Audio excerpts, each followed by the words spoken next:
Make me into a mountain, said the boy. Make me into a dove with iron wings so this guy comes out, and I'm by myself at the Ani DeFranco show, and it's starting to rain just a little bit, and then he just starts talking. And it blew me away because there didn't need to be any music or anything for what he was saying to be so impactful.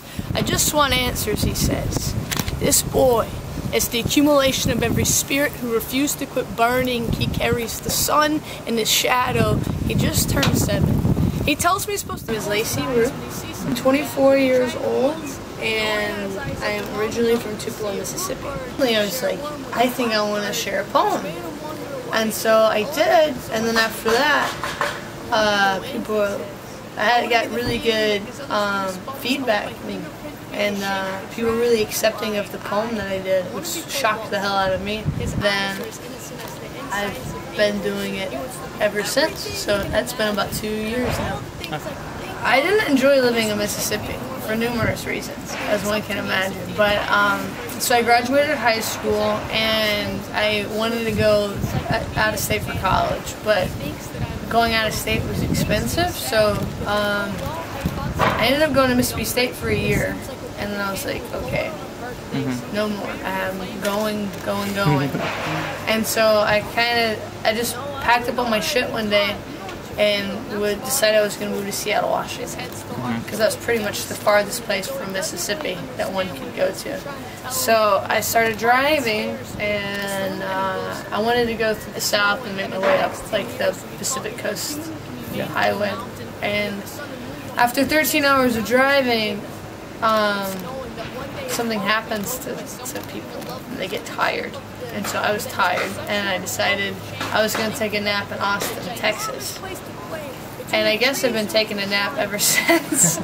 First poems that I had written anyway is called "The Sage Speaks for the 7-Year-Old Tongue," and it's basically about a conversation that I had with a small boy, and the perspectives of reality, I guess, is an imagination as to how they differ. Like whenever you're young, you have this essence of just awe and wonder about everything. I want to tell him to not grow up and to quit blowing out the candles on his birthdays, because I know that will only set him up for disappointment, because age is inevitable.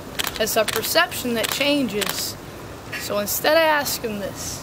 I say, do you like to swim, kid?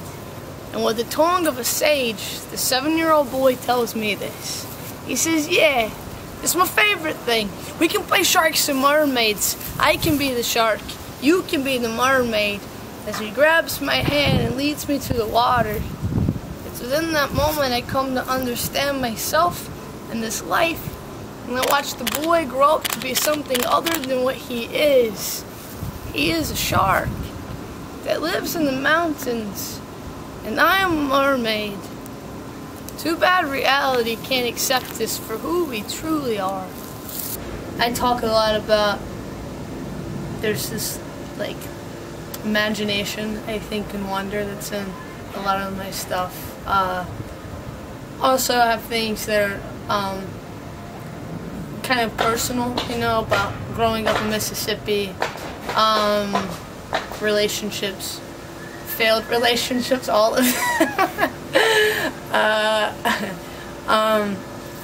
I talk about this sometimes science and the battle between the knowing and the feeling, and the imaginative and the scientific, and the dilemmas that one has, I guess, with reality. That's always been something that I've always been fascinated with. While squatting down to take a piss in a bathroom stall, I read, "Gender is a universe and we are all stars," scribbled on the wall. I was so in awe by this, I went home and poured myself a flask. I crawled on top of the roof to ponder. I think that we are made, or that we consist of moments and memories. So that's really the only thing that you have to draw from, the things that you've remembered and the things that you hope that you're going towards. We like to stereotype, criticize, nitpick, compare black and white, judge That's each other part of based an on instinct our pant of size human, and you know, ears. not to be reliant on something that has a battery. Yeah. But be reliant upon something that has a heart, and particularly your own. Mm-hmm. You know? Yeah. Poems for me either come either there's a certain issue or there's a certain topic or story that I really want to say, and then I work on it, you know, little by little by little until it's finished. Or I just sit down and I don't think about anything and I just write. And I would say about 80%. Yeah, I would actually say about 80% of my poems happen that way, where I'm not really thinking about, or I don't really know what it is that I'm going to write. I feel like I have to write. A lot about slam poetry in particular, it's really dark and haunting and kind of like a downer, which is fine because I mean people are writing from their experiences or what they gravitate towards, but I gravitate to hope more, you know. So my writing, I feel, has that energy in it, has that sense of glow, as instead of a downer sense, I guess. Yeah. A man and a woman as if a state has the right to dictate who you want to spend the rest of your life with.